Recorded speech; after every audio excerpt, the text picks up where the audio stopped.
which is kind of a bummer. So if you've got one of those upright chargers, then you try to stick it to it, it'll just slide off now. So USB Type-C, upside, MagSafe gone, downside.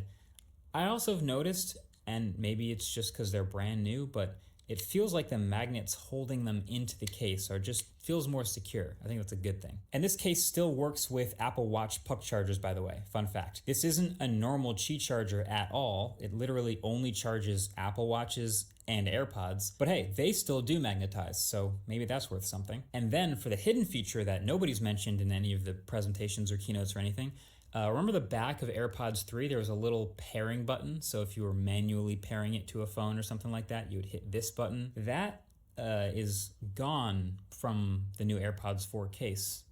So where did that go? And it turns out now it's a hidden capacitive touch area kind of right underneath the pairing light on the front. So you can double tap here, then it starts blinking and that initiates the pairing mode. And actually a triple tap will allow you to start a factory reset of the buds. So no longer a physical button, kind of a hidden trick, the more you know. But the biggest question that I'm sure most people are actually wondering is how good is the active noise cancellation on these new AirPods should you actually choose to get it without going AirPods Pro with silicon tips?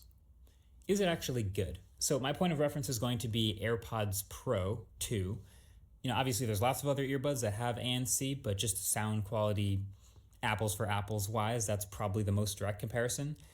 And I'll say, while these are impressive, they are definitely not as good as the Pros. They're just not. And this is most definitely because of physics. So since the hard tip doesn't absolutely perfectly fit inside my ear one-to-one, it just means there's a little bit of air gaps around the outside of it. There's a little bit of sound that can make it from the outside into my ear, literally around the earbud.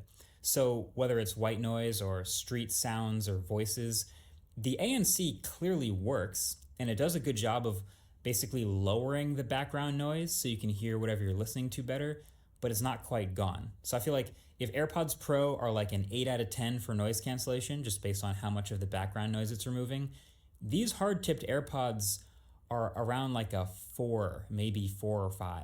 It's less noise cancellation and more noise reduction, if that makes sense. Like, still very useful, but it's most useful in particularly loud environments. Like if you're on a train or on a plane or with like a lot of loud voices or street sounds around you, that's when you'll most appreciate the reduction in noise because you can hear what you're actually trying to listen to better. But if you're in a quiet room or a library or something like that, it doesn't actually make that much of a difference. But then probably just as important as noise cancellation is every pair of headphones that has that should also have transparency mode, and these do.